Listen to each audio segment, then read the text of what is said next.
Hello everyone. Now you will hear a brief retelling of the movie The Hunt. Enjoy the movie.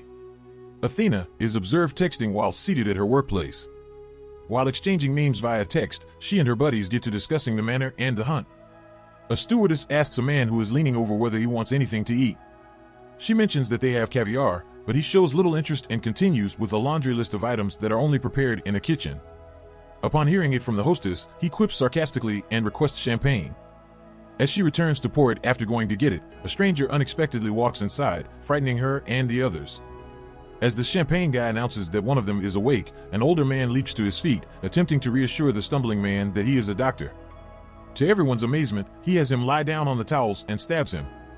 The man throws a bottle about, thinking he's still alive, until Athena enters and stabs him with her shoe.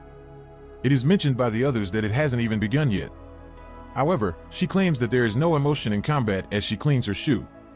The man who is staggering is pulled into a different portion of the aircraft by the previous, older man. Though the blonde lady he calls is asleep, he's still alive and needs assistance. The same woman wakes up outside later on, unable to remove the gag from her lips. As she gets up, she notices another woman forming a makeshift compass across a river with a gag. The lady gives her a fleeting acknowledgement before leaving at the same moment as a male passes behind the first woman. She goes with him to a field that has a huge container in the center of it. It shows a couple more individuals coming toward the box. The man proceeds to open it despite one of them telling him it's a trap. The others remain hidden. When he opens the container, a pig bursts out, and he peers inside to reveal a rack full of guns. Everyone in the field, including the previous blonde, moves toward the crate.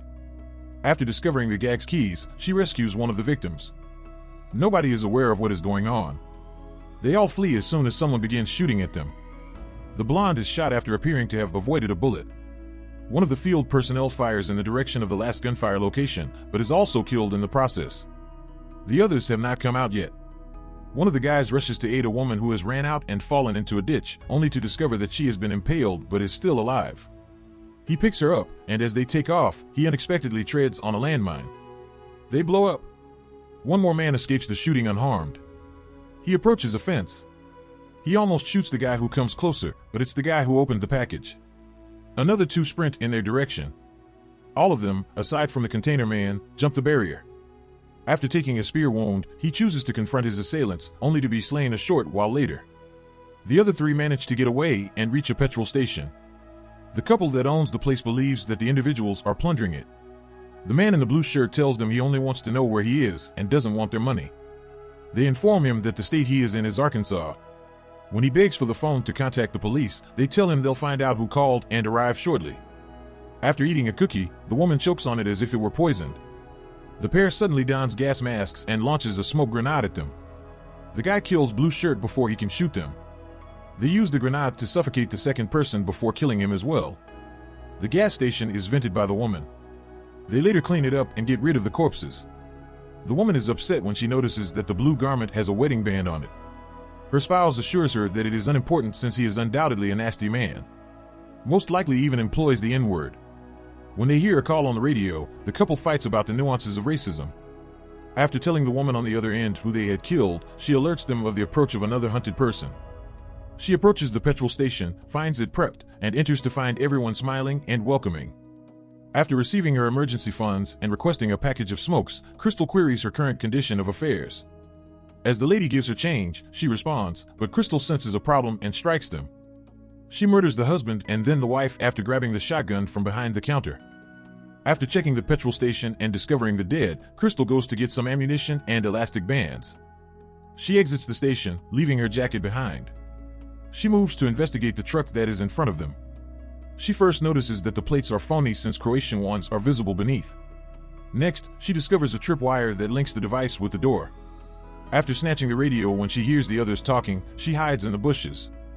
They can't find the pair from the station, so they're searching for her. Someone shoots down the drone that they sent to investigate the station. The drone's shooter reappears, destroying it even more. As he approaches the vehicle, Crystal stops him and informs him that the drone is rigged.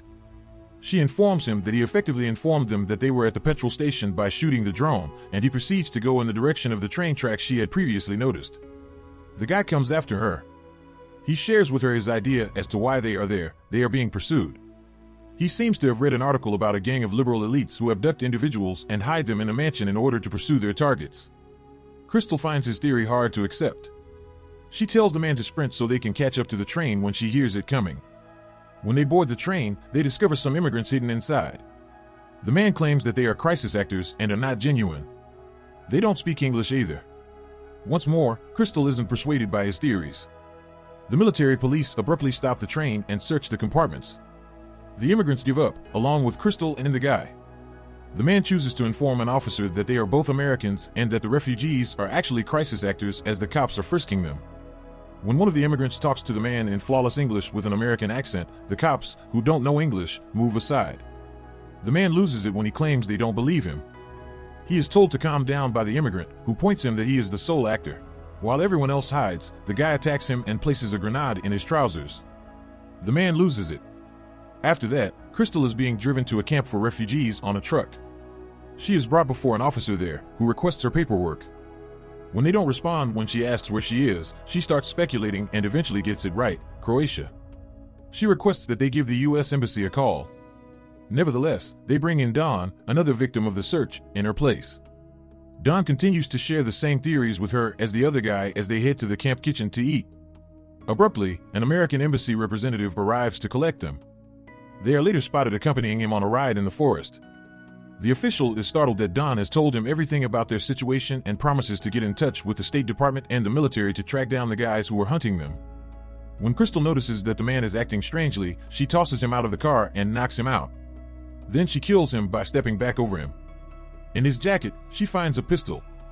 Dawn is terrified that she killed the official while she searches through the trunk, but he doesn't stop worrying until he peeks inside and discovers the other man who was with her earlier is dead. Dawn comments that he believes they are the last two remaining, and she discovers a map. She refuses to let Dawn get away in the automobile. She intends to locate the hunters using the map and get revenge.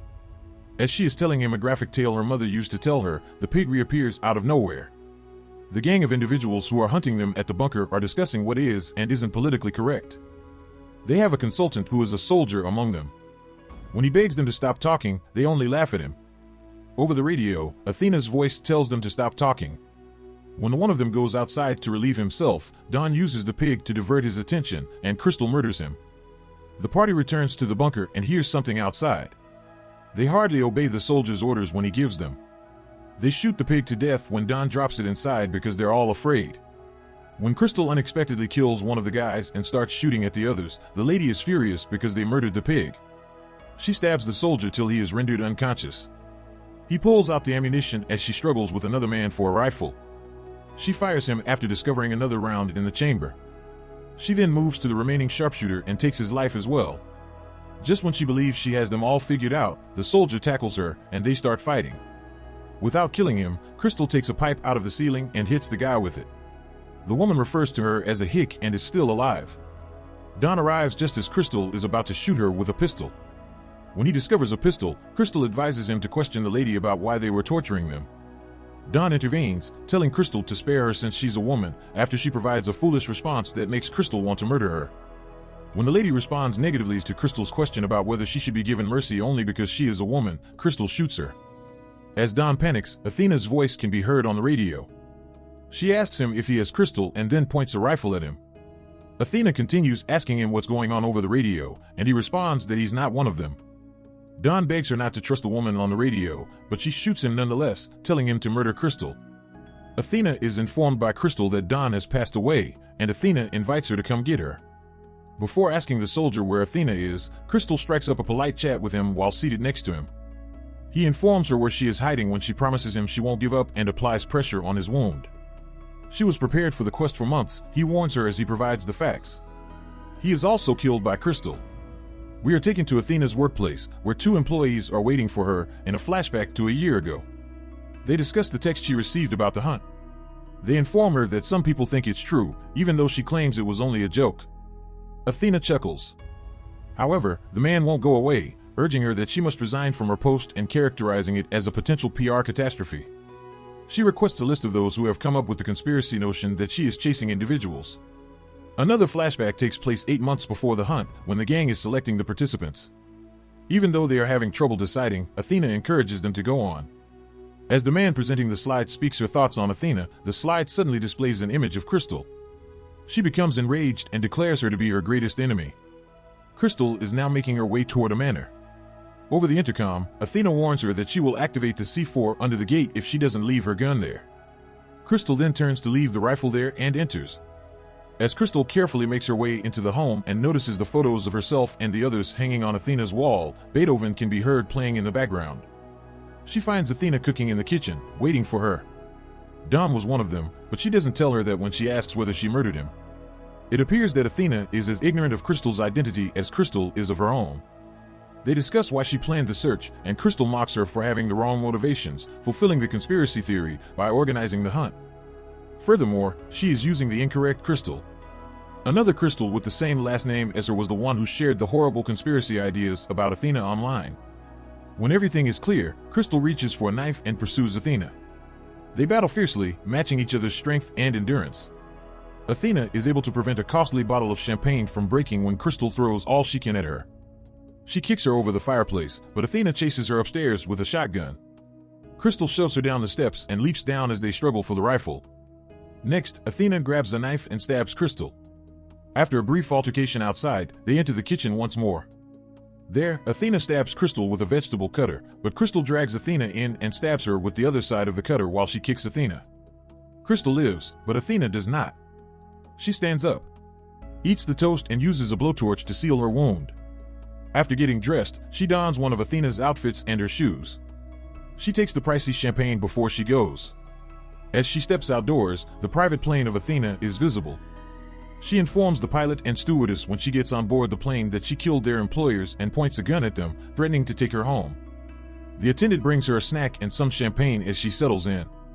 She is invited to join Crystal for food and beverages.